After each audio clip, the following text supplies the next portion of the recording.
Selamat pagi anak-anak. Kabarnya hari ini? Akil, Pirsat kon mundur, Pirsat kon ngadangi Fikri.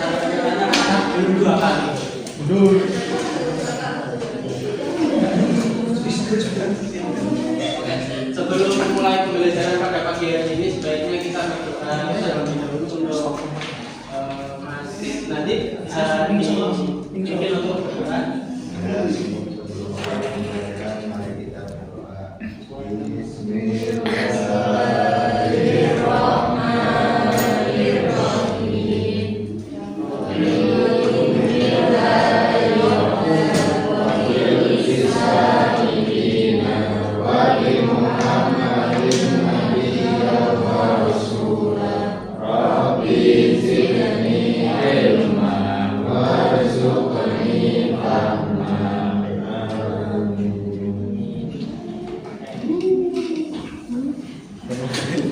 Jadi anak-anak, hari ini kita akan belajar tentang iman kepada Nabi dan Rasul. Sebelumnya pernah belajar tentang rukun iman kan? Belum, Pak. Rukun iman itu ada berapa? 10. Ada 6, apa saja? 1.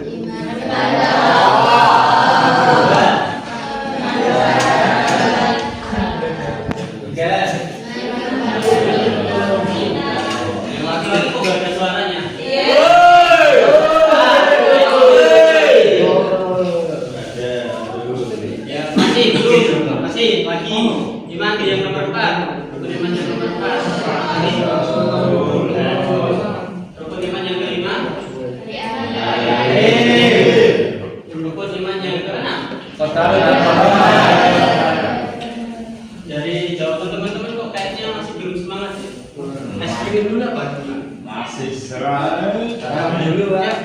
Berdiri ya, berdiri. Berdiri.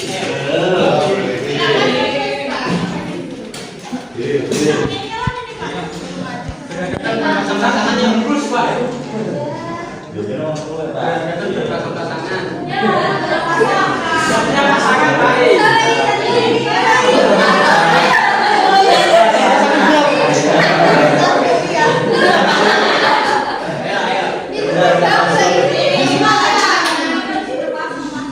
Karena SPG kita itu harus dipasang-pasangan gitu.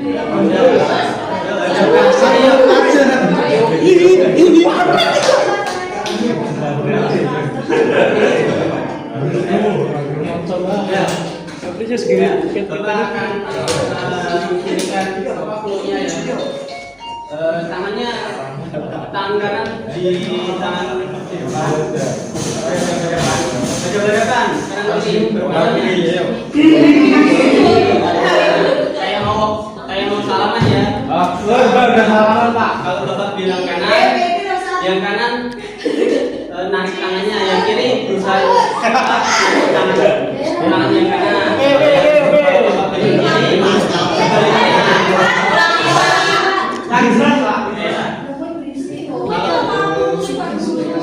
kalau Bapak bilang kanan, tangan yang kanan itu ke belakang, tapi tangan yang sisi sebelah kiri berusaha untuk nangkap yang sebelah kanan. Tangannya ada semua, Pak. Tangannya ke semua, Pak. Kan gini, kalau Bapak bilang kanan berarti Bapak yang kanan kan Bapak. Tangannya akan ke belakang. Ini kan yang sebelah kiri, yang ini kan sebelah kanan. Ini yang sebelah kiri berusaha nangkap tangannya yang sebelah kanan gitu. Kalau Bapak bilang kiri,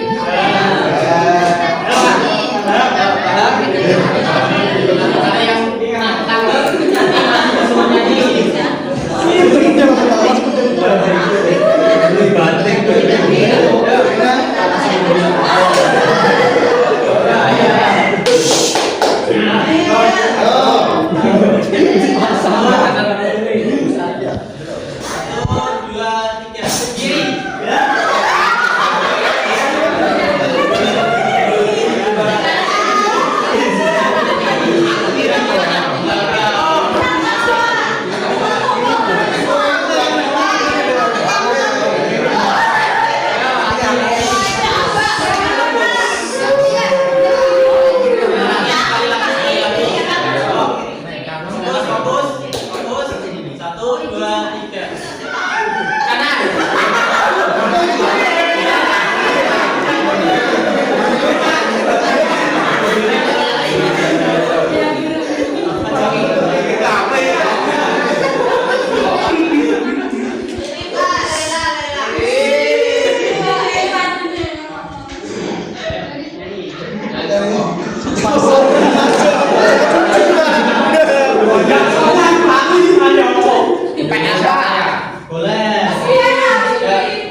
Indonesia tanah air, anak tumpah darah. Di sanalah aku berdiri di padamu. Indonesia kebangsaanku, bangsa dan tanah air. Marilah kita bersatu.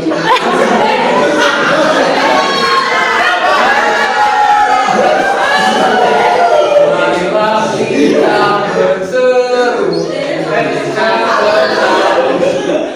Hiduplah tanahku, hiduplah negeriku, bangsaku, rakyatku semuanya. Bangunlah jiwanya, bangunlah bangsanya. Bangsa.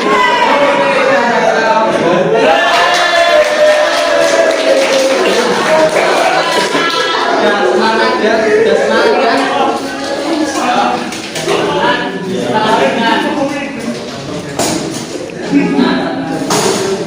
Mengapa Allah mengutus Nabi dan Rasul kepada manusia?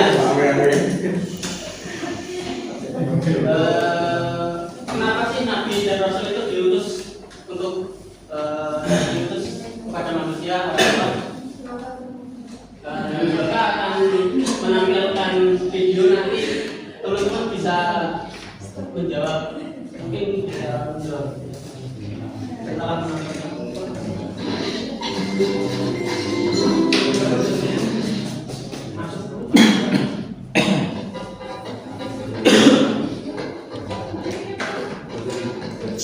Nabi Ibrahim mempunyai 2 istri. Istri pertama bernama Sarah dan istri kedua bernama Hajar. Sarah melahirkan seorang anak laki-laki yang bernama Ishak, dan Hajar melahirkan anak laki-laki juga yang bernama Ismail. Sarah merasa kurang senang hidup bersama Hajar. Berkali-kali ia meminta kepada suaminya agar Hajar dan anaknya dipindahkan ke tempat lain. Akan tetapi Nabi Ibrahim tidak segera berundingnya. Barulah setelah menerima perintah dari Allah, Nabi Ibrahim mengajak Hajar dan Ismail pindah ke Mekah. Ismail yang masih menyusu pada waktu itu terpaksa harus mengikuti kedua orang tuanya menempuh perjalanan yang begitu jauh dan melelahkan. Hajar dan Ismail ditempatkan di daerah pasir yang halus, sunyi, dan terik matahari yang menyengat terik. Tak ada seorang pun di sana kecuali mereka berdua.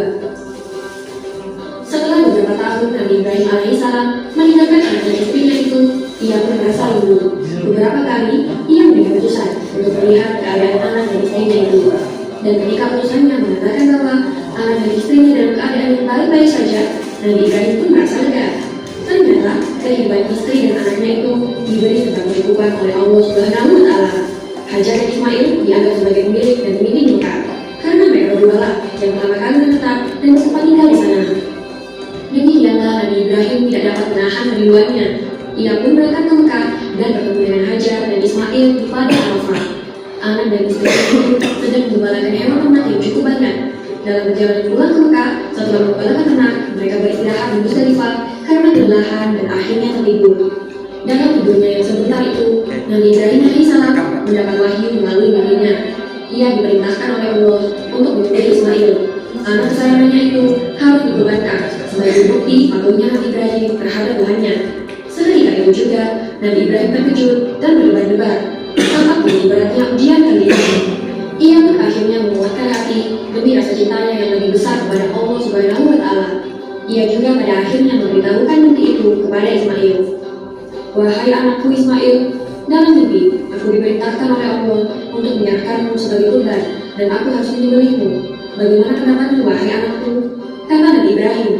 Ismail pun menjawab, wahai ayah, sekiranya memerintah Allah, maka laksanakanlah apa yang telah diperintahkannya kepadamu. Aku akan tetap sabar dan ikhlas menerima cobaan ini. Dikisahkan iblis berusaha menentangi perintah Allah kepada Nabi Ibrahim. Berkali-kali iblis memuji Nabi Ibrahim agar tidak melaksanakan perintah itu. Namun Nabi Ibrahim tetap melaksanakan perintah Allah. Dan godaan iblis yang begitu dahsyatnya tak akan mampu menentukan ketaatan Nabi Ibrahim kepada Allah. Nabi Ibrahim membawa Ismail ke atas bukit. Di sana, Ismail menggunakan kain penutup mata dan pedang tajam pun sudah dipersiapkan. Ketika pedang itu sudah berada di leher Ismail, tiba-tiba tubuh Ismail pun diganti dengan seekor kambing yang gemuk oleh seekor jibril. Dengan demikian, selamatlah Ismail dari kemudian. Allah Subhanahu wa Ta'ala berfirman kepada Nabi Ibrahim, hai Ibrahim, kau sudah melaksanakan perintahku dengan ikhlas. Sebagai gantinya, aku berikan binatang ternak untuk disembelih. Ini adalah cobaan besar bagimu. Peristiwa itu terjadi pada tanggal 10 Dzulhijjah di Mina, dan sampai sekarang dirayakan seluruh umat muslim sebagai hari raya Idul Adha. Dan umat Islam yang melaksanakan ibadah haji juga dapat melakukan kurban di Mina sebagai penghormatan atas Nabi Ibrahim alaihissalam.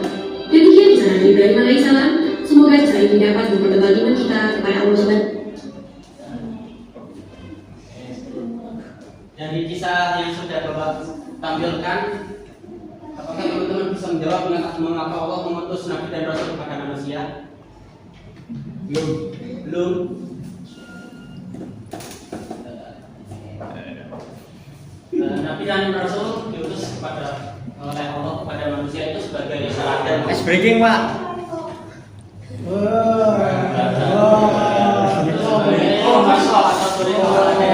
Salah satunya adalah salah satu hari raya yang besar di agama Islam ini, yaitu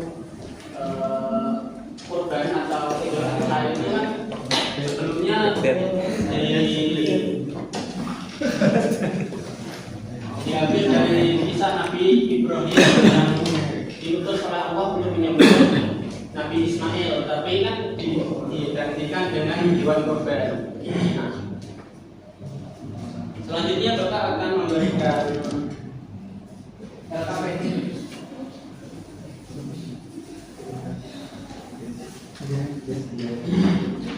Akan Bapak bagi menjadi dua kelompok. Kelompok satu yang laki-laki, dan kelompok dua yang perempuan.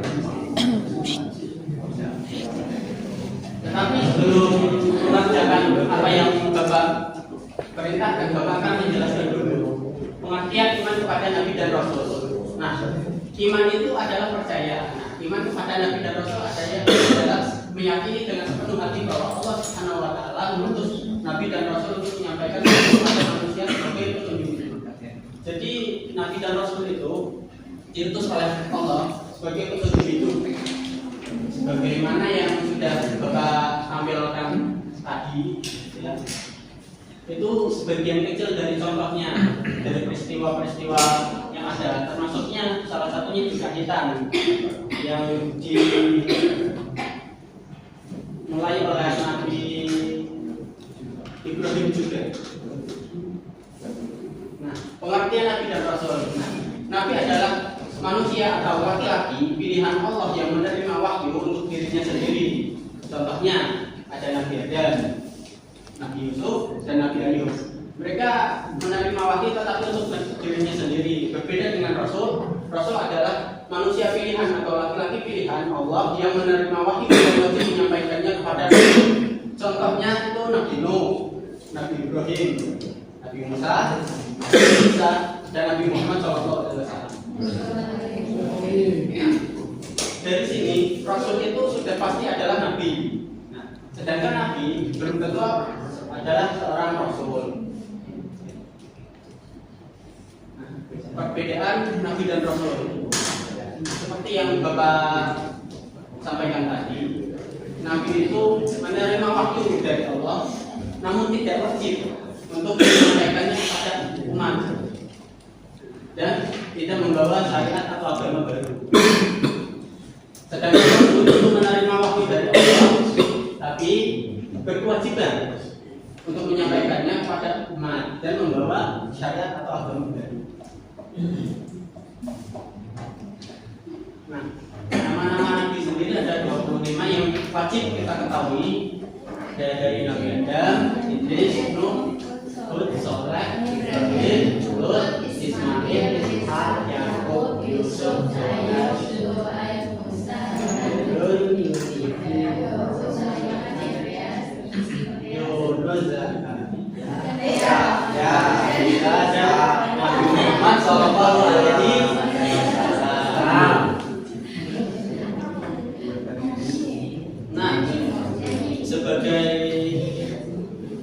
sebagai utusan Allah sendiri, Rasul atau Nabi itu wajib memiliki sifat-sifat yang membedakannya dengan manusia yang biasa, ya. Yang satu itu siddiq atau jujur. Yang kedua, sidik atau jujur. Seorang nabi itu harus jujur. Karena apa?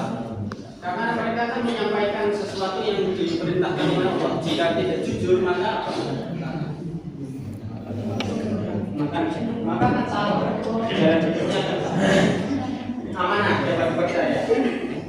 Seorang nabi itu juga harus dapat dipercaya karena akan dipertanggungjawabkan apa yang telah dia sampaikan. Nah, yang ketiga tabligh, menyampaikan wahyu atau menyampaikan apa yang dapat disampaikan. Ya. Yang keempat amanah, cerdas. Nabi itu juga harus cerdas. Kalau tidak cerdas akan ditipu oleh umatnya sendiri.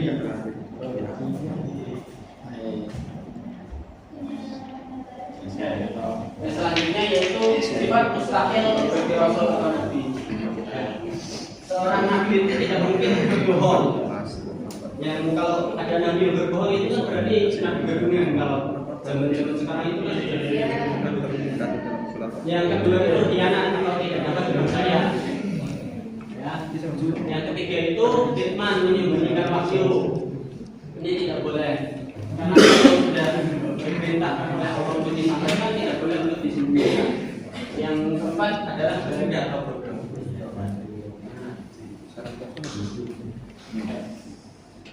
Kan Bapak tadi sudah membagikan LKPD kan, dibagi dua kelompok. Nah sekarang Bapak minta untuk teman-teman mendiskusikan apa yang sudah Bapak berikan, yaitu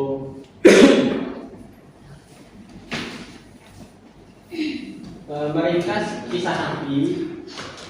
Setelah itu sifat-sifat teladan yang dimiliki Nabi dan bagaimana penerapannya di kehidupan sehari-hari. Oke? Karena itu kita diskusi, Mama Bapak minta untuk melingkar per kelompok melingkar.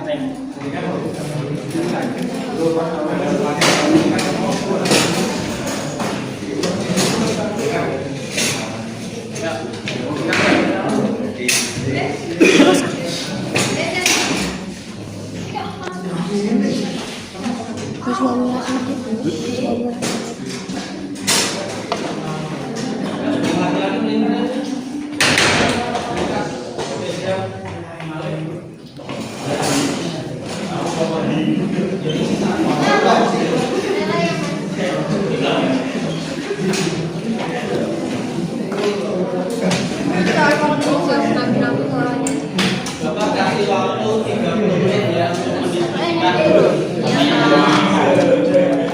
Dimulai dari sekarang.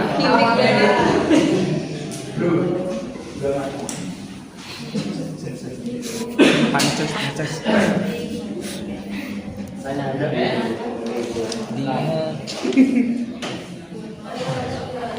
Ya sudah.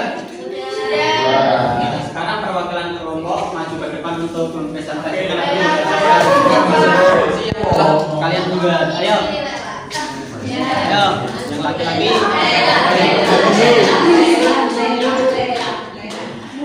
Ayo.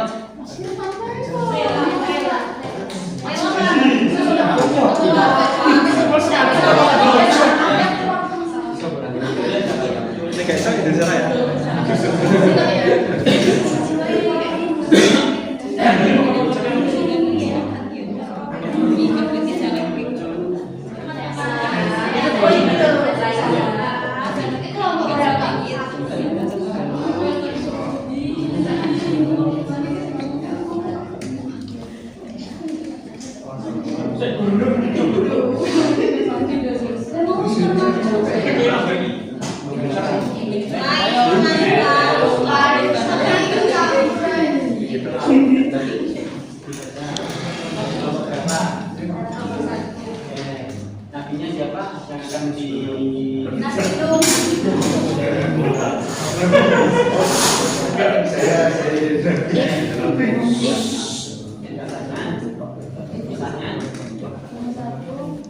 Nabi Nuh adalah salah satu rasul Allah yang diutus untuk mengajar kaumnya menjaga Allah dan meninggalkan peninggalan dari negara. Sifat teladannya sabar. Nabi Nuh tetap membawa meskipun banyak sudah berpikiran dan disuruh makan dari kaum. Yang ketiga, Ibu sehari-hari. Istiqomah konsisten dalam menjalankan kebijaksanaan di sekolah. Pertanyaannya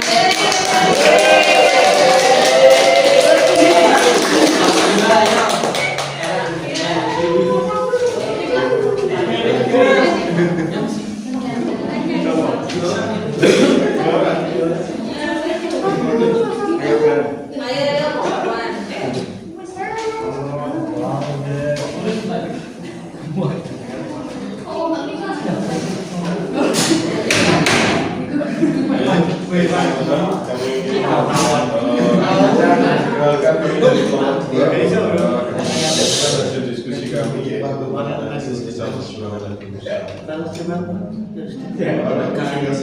Yaitu Nabi Musa adalah lahir di Bani Israel pada pemerintahan Fir'aun atas perintah Allah dimasukkan ke dalam api hingga di Sungai Nil dan ditemukan dan diajarkan oleh istri Fir'aun.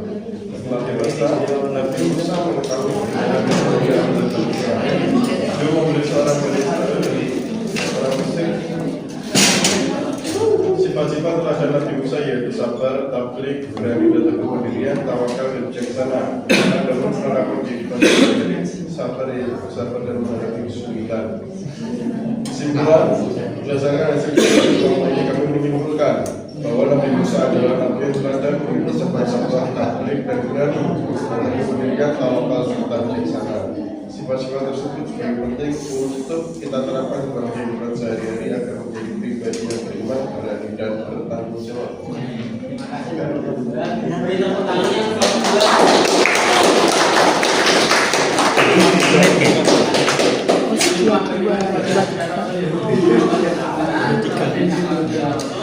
Harus tak omongin. Jadi gini dong deh.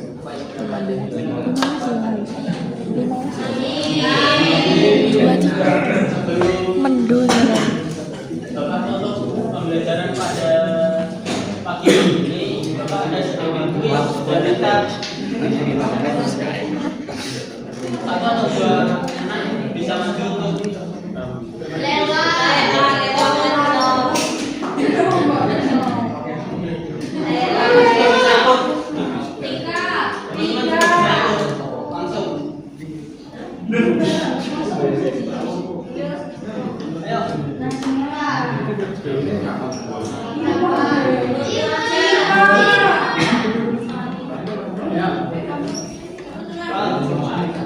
teman-teman juga yang bisa main juga, yang nanti kalau dapat leaderboard nomor 1 baru kasih hadiah.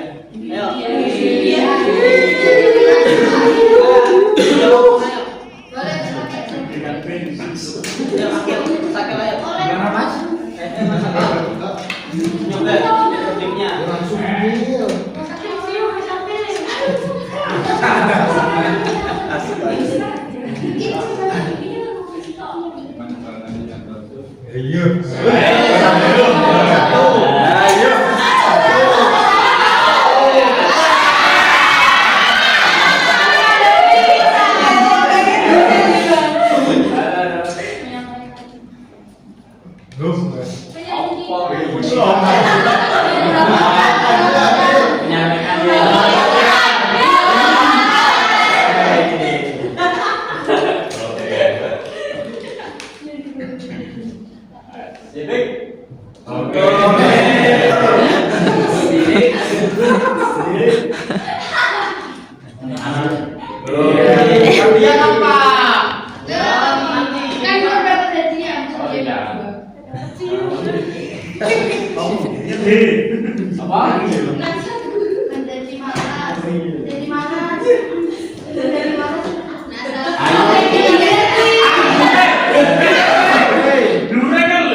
Dua setting,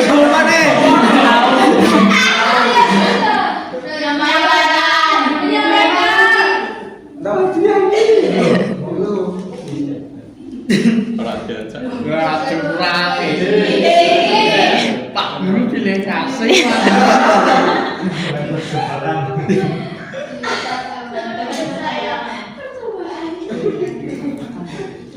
itu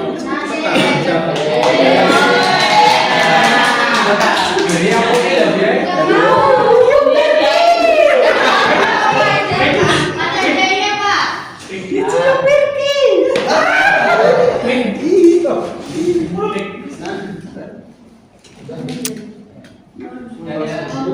Jadi kesimpulan apa yang kita ambil dari pembelajaran pada pagi hari ini? Rasul dan Nabi adalah utusan yang diutus oleh Allah untuk meneruskan hidup umat manusia.